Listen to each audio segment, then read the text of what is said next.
Class 12th आज आपके लिए पोइट्री है माय मदर एट 66 जिसे लिखा है कमला दास ने। जब आपको जो है एग्ज़ाम में आपको पोइट्री का एक्सट्रैक्ट करने को आएगा, पैसेज करने को आएगा, तो उसमें आपको पहला क्वेश्चन यही आपसे पूछा जाएगा कि ये पोएम किसने लिखी है और ये पोएम जो है कहाँ से ली गई है। तो आपको हर पोएम के पोएट पोएटेस का नाम याद होना चाहिए, साथ में ही इसकी पोएम का जो है शीर्षक भी आपको याद होना चाहिए। तो चलिए फिर से देखते हैं माय मदर एट 66 बाय कमला दास। अब ये पोएम जो है कमला दास की अपनी मम्मी के ऊपर में है और ये एक ऑटोबायोग्राफिकल जो है पोएम है।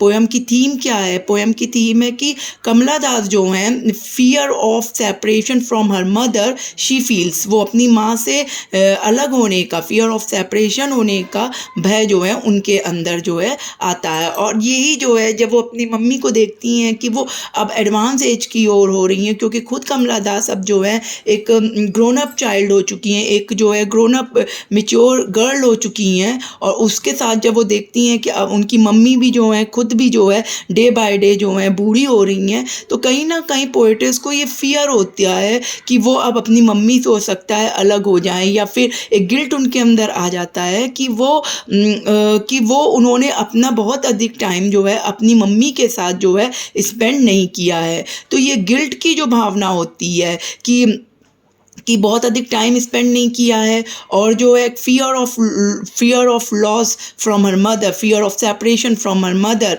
जो उनके बचपन का भी एक सेम फियर था, वो इस पोएम में वो बताती हैं। तो ये हमारी पोएम की थीम है basically, fear of separation from her mother and advancing as. चलिए इसकी लाइन बाय लाइन हम जो है अब पोएम की मीनिंग देखते हैं। Driving from my parents home to Cochin last Friday morning I saw my mother beside me, doors open mouth, her face ashen like that of a corpse and realized with pain. Driving from my parents' home, अब ये जो है अपने mummy papa के घर से कोचिन जो है एक शहर का नाम है, city in Kerala, Cochin airport की ओर जो है जा रही हैं लास्ट फ्राइडे, पिछले फ्राइडे मॉर्निंग में। तो वो कहती हैं आई सॉ माई मदर बिसाइड मी, वो अपनी मम्मी को देखती हैं बिसाइड मी, अपने पास में। डोज ओपन माउथ हर फेस, डोज मतलब स्लीपिंग, सो रही हैं, ओपन माउथ मतलब खुले हुए मुंह के साथ, her face ashen like that of a corpse and realise with pain, her face उनका जो चेहरा है एशन मतलब पेल का मतलब बहुत ही पीला पड़ गया, जैसे कोई आदमी होता है वो बीमार हो जाता है, उसका चेहरा पीला और रंगहीन हो जाता है, वैसे ही उनकी मम्मी का फेस जो है looking pale. And she is sleeping, तो वो सो रही हैं, कोई मूवमेंट नहीं कर रही हैं। तो पोएटिस कह रही हैं pale ashen like that of a corpse, उनका जो फेस है वो कैसे लग रहा है, कॉप्स की तरह। कॉप्स क्या है? एक डेड बॉडी होती है, एक लाइफलेस चीज़ है जिसमें वो कोई एक्टिविटी नहीं होती है।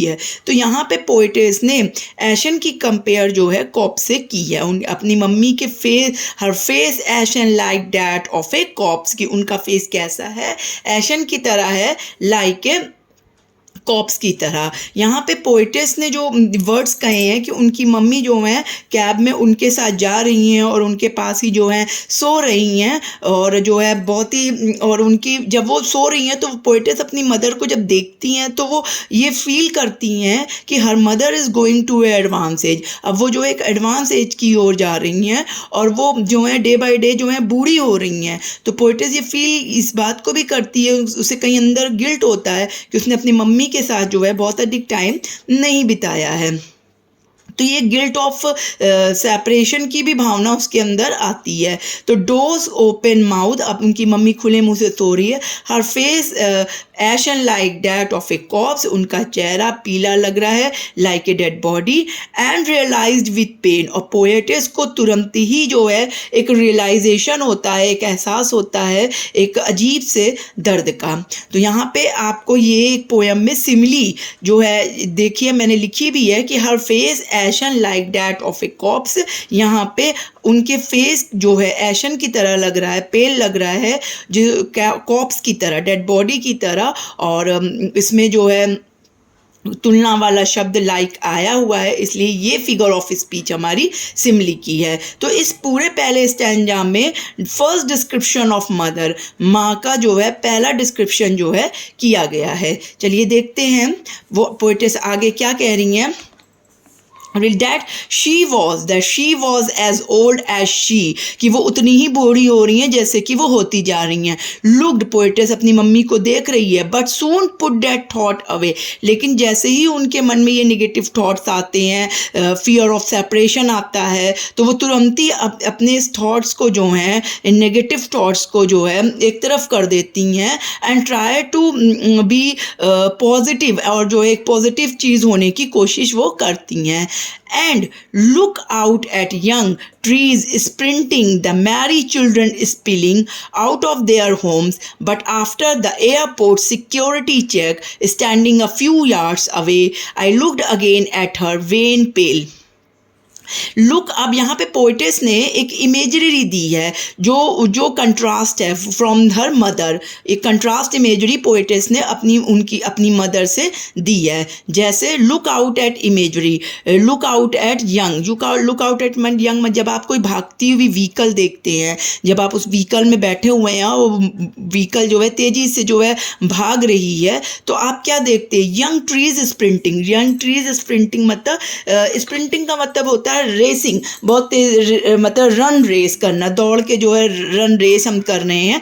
तो यंग ट्रीज, जो बड़े बड़े पेड़ हैं अच्छे अच्छे, स्प्रिंटिंग मतलब रनिंग फास्ट, बहुत तेज़ी से जो है भागते चले जा रहे हैं। मतलब हमारी कैब, हमारी जो व्हीकल्स हैं वो तेज़ी से आगे बढ़ रही है, और ये जो यंग ट्रीज हैं स्प्रिंटिंग, वो रन रेस कर रहे हैं, वो जो है पीछे पीछे छूटते जा रहे हैं। एक तो ये इमेजरी है। फिर सेकंड कह रहे the merry children spilling, merry मतलब हैप्पी, चिल्ड्रन मतलब बच्चे, स्पिलिंग मतलब प्लेइंग आउटसाइड, कि जो आउट ऑफ देयर होम्स मतलब अपने घर के बाहर जो है बहुत ही खुश होकर ये छोटे छोटे बच्चे जो हैं खेल रहे हैं। अगेन पोएटेस ने यहाँ पे कंपेयर किया है उनकी मदर से। जैसे उनकी मदर की एज हो रही है, वो धीरे धीरे एडवांस हो रही हैं और जो है बूढ़ी हो रही हैं, तो उन्होंने इसका कंट्रास्ट बच्चों से दिखाया कि बच्चे कैसे जो है खुश हैं, they are full of life, they are full of energetic, जो है उससे भरे हुए हैं, और वो जो है यहाँ पर बाहर खेल रहे हैं। तो ये दो इमेजरी आपको याद रखनी पड़ेगी, यंग स्प्रिंटिंग ट्री और दूसरा है Mary children spilling. Young sprinting tree ये सिग्निफाई करता है कि कैसे जो है time is moving very fast, कि समय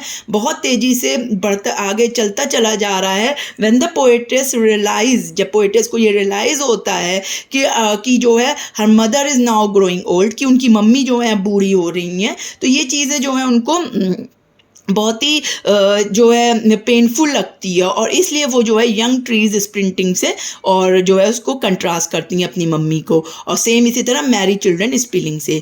but after the airport security check, लेकिन जब वो एयरपोर्ट पे पहुंचती हैं और एयरपोर्ट की सारी सिक्योरिटी चेक हो जाती है, standing a few yards away, कुछ दूरी से, मतलब एयरपोर्ट की कुछ दूरी से ही वो अपनी मम्मी को देखती हैं। I looked again at her, वो फिर से अपनी मम्मी की ओर पीछे मुड़ के देखती हैं। वेन पेल, वेन मतलब उनकी मम्मी का चेहरा जो है बिल्कुल कलरलेस हो गया, रिंकल्स हो गए हैं और बहुत ही पीला चेहरा हो गया है। As a winter as a winter moons and felt that old, as a winter moon, winter आप जब ठंड का चांद देखेंगे, अगेन पोएट ने यहाँ पे मम्मी के फेस की कंपेयर जो है विंटर मून से की गई है, और जब विंटर मून से की गई है तुलना, तो तुलना वाला शब्द एज का यूज़ किया गया है, इसलिए यहाँ पर सिमिली है फिगर ऑफ स्पीच। तो पेल फेस जो है, माँ का पेल फेस कैसा है? विंटर मून, जब बहुत अधिक ठंड होती है, फर्स्ट ऑफ ऑल आपको तो मून दिखेगा नहीं, चांद बादलों में खोया रहता है, लेकिन जब वो दिखेगा तो इट लॉस्ट इट्स ग्लो, वो उसका जो ग्लो होता है, उसकी जो चमक होती है, वो पूरी तरह से ख़त्म हो चुकी रहती है। तो इसी तरह से पोएट कह रहा है, पोएटेस कह रही हैं कि ये जो उनकी मम्मी का जो पीला चेहरा है, वो भी जो है वो कलरलेस हो गया है, वो भी अपना ग्लो जो है खो चुका है। And felt that old familiar एक, और पोएटेस को महसूस होता है वही पुराना जो है पेन। पुराना पेन कौन सा? माई चाइल्डहुड फियर, मेरे बचपन का डर। बचपन का डर क्या आता है पोएटेस का? कि जब पोएटेस छोटी होती है, कोई भी बच्चा छोटा होता है, उनकी मम्मी कुछ घंटों के लिए, कुछ टाइम के लिए, कुछ दिनों के लिए कहीं चली जाती हैं, तो they feel fear of separation, तो वो महसूस करते हैं अपनी मम्मी से अलगाव का। तो सेम जो है फियर ऑफ सेपरेशन पोएटेस यहाँ पर फील फील करती हैं और कहती क्या है कि वही फैमिलियर जो था चाइल्डहुड मेरा फियर, वो आज जो है मुझे सच होता दिखाई दे रहा है कि नेक्स्ट टाइम मैं जब केरला आऊँ और हो सकता है कि my mother will be present और it may be not present, कि वो हो भी सकती हैं और नहीं भी हो सकती हैं। तो यहाँ पोएटेस को ये फियर है, ये डर है कि हो सकता है कि वो दोबारा अपनी मम्मी से फिर कभी ना मिल पाए। और इस गिल्ट, और उन्हें गिल्ट भी है कि उन्होंने अब ज़्यादा टाइम बिताया नहीं है। तो फिर वो कहती हैं but all I said was, लेकिन मैं फिर से कह रही हूँ सी यू सून अम्मा। तो यहाँ पे सी यू सून का बहुत ही ये पार्टिंग वर्ड है, विदाई के शब्द हैं जब पोएटेस जा रही हैं और अपनी मम्मी से कुछ पार्टिंग वर्ड्स जो हैं कह रही हैं। सी यू सून का मतलब हम फिर से मिलेंगे। तो यहाँ पे पोएटेस ने एक ऑप्टिमिज्म रखा है, ऑप्टिमिज्म मतलब एक आशावादी दृष्टिकोण रखा है, और अपनी अम्मा से वो कह रही हैं, शी कॉलिंग हर मदर अम्मा, तो वो अपनी अम्मा से कहती हैं सी यू सून, हम जो है फिर से मिलेंगे। तो यहाँ एक उनका ऑप्टिमिस्टिक एटीट्यूड है, ऑप्टिमिस्टिक है कि हाँ भाई कुछ भी हो, हम वो इस नेगेटिव थॉट्स को एक्साइट करके कहती हैं कि हम फिर से मिलेंगे। All I did was smile, smile and smile. यहाँ पे 3 स्माइल हैं, तो कह रही हैं उन्होंने क्या किया, मुस्कुराया मुस्कुराया मुस्कुराया। तो यहाँ तीनों मुस्कुराहट का अलग अलग मतलब है। फर्स्ट स्माइल ये करता है, रियलाइज कराता है कि उनकी मदर ओल्ड हो रही हैं। सेकेंड स्माइल कराता है कि ब्रेव फ्रंट, ब्रेव फ्रंट का मतलब होता है कि she was hiding her feeling of insecurity from her mother. वो अपनी मम्मी से जो है अपनी असुरक्षा की भावना जो वो सोच रही हैं उसको छिपाने की कोशिश करती हैं कि कहीं ऐसा ना हो कि उनके जो थॉट्स उनके माइंड में चल रहे हैं वो उनकी मम्मी को पता चल जाए। तो वो बहुत ही ब्रेवली अपनी मम्मी से मिलती हैं। और थर्ड और लास्ट स्माइल है वो ये शो करती हैं कि वो डेफिनेटली होप, उम्मीद है to see her mother again, कि फिर से वो अपनी मदर से मिलेंगी। तो यहाँ पे अब हमारी ये पोयम कंप्लीट होती है।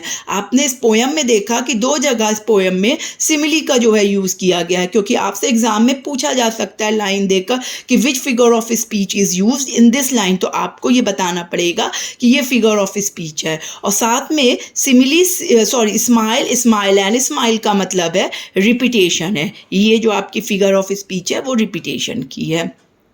तो आई होप कि आपने ये पोइट्री एंजॉय करी होगी। ये पोइट्री बहुत छोटी सी है और बहुत जल्दी मैं इसका क्वेश्चन भी बनाऊंगी और व्हाट्सएप पे आपको जो सेंड भी करूंगी और यूट्यूब चैनल पे भी डालूंगी।